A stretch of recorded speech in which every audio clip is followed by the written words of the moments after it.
How to delete shortcuts in iPhone.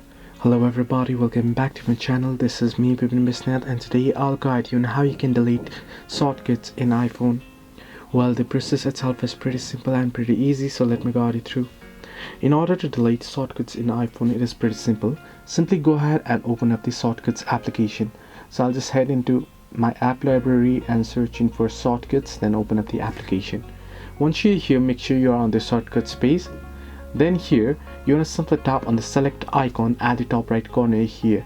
Once you tap on select, you'll be able to select shortcut. If you want to delete one shortcut, you can select a single shortcut that you wish to delete, or if you want to delete multiple shortcuts, you can select multiple ones.